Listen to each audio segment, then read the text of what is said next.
पुण्यामधली विसर्जन मिरवणूक आपण या ठिकाणी पाहताय। आकर्षक विद्युत रोषणाई आणि या विद्युत रोषणाईने तयार केलेला हा रथ आणि रथामध्ये विराजमान असलेली बाप्पाची मूर्ती आकर्षणाचा केंद्रबिंदू।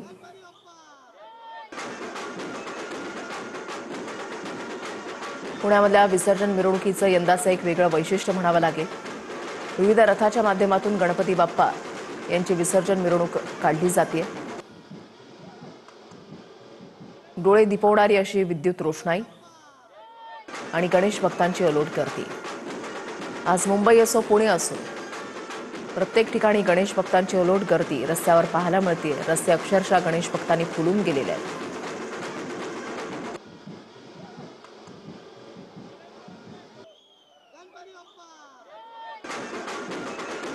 पाटावर विराजमान असलेली आसनाधीन झालेली ही बाप्पाची मूर्ती। तर दुसरीकडे हे दृश्य आपण पाहताय, हळदीची उधळण जी आहे ती केली जाते।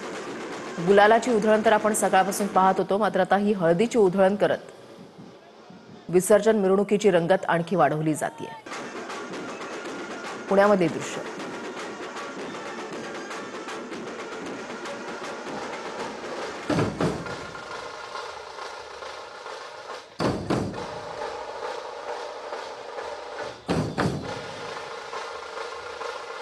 नरसिंहाचा देखावा आणि बाप्पाची मूर्ती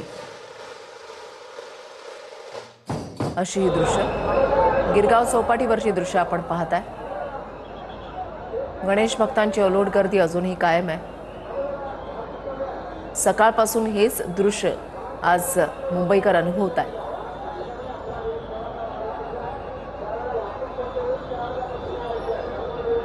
मुंबईच्या राजाची विसर्जन मिरवणूक ही सकाळी कशी सुरू झाली तेही आता आपण पाहूया। फुलांचा वर्षाव करत आणि गणपती बाप्पाचा जय जयकार करत मुंबईच्या राजाच्या विसर्जन मिरवणुकीला सुरुवात झाली। मिरवणुकीच्या सुरुवातीला भाविकांनी फटाके फोडत गुलाल उधळला।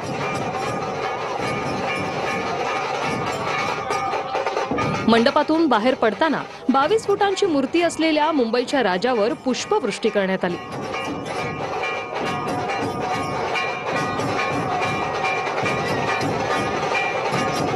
ढोल ताशांच्या तालावर अनेक भाविक मुंबईच्या राजाच्या मिरवणुकीत थिरकले। मिरवणुकीदरम्यान ठिकठिकाणी मुंबईच्या राजावर स्मोक फायर करण्यात आलं। श्रॉफ बिल्डिंग परिसरात मुंबईच्या राजावर राफेल विमानाच्या प्रतिकृतीतून पुष्पवृष्टीही करण्यात आली।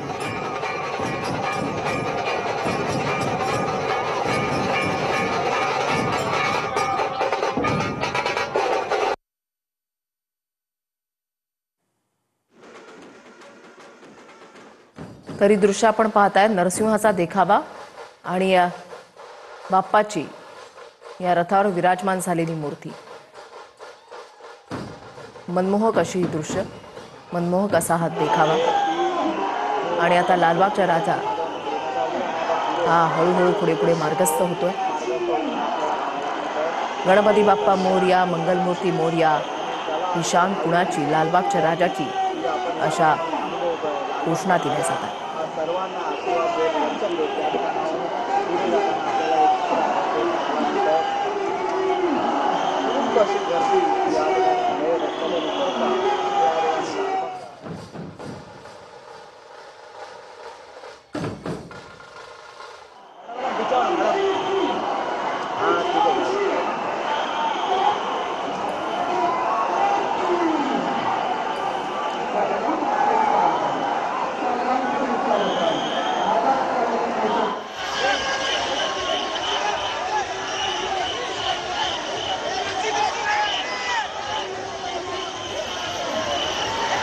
लालबागच्या राजाची शाही थाटामध्ये निघालेली विसर्जन मिरवणूक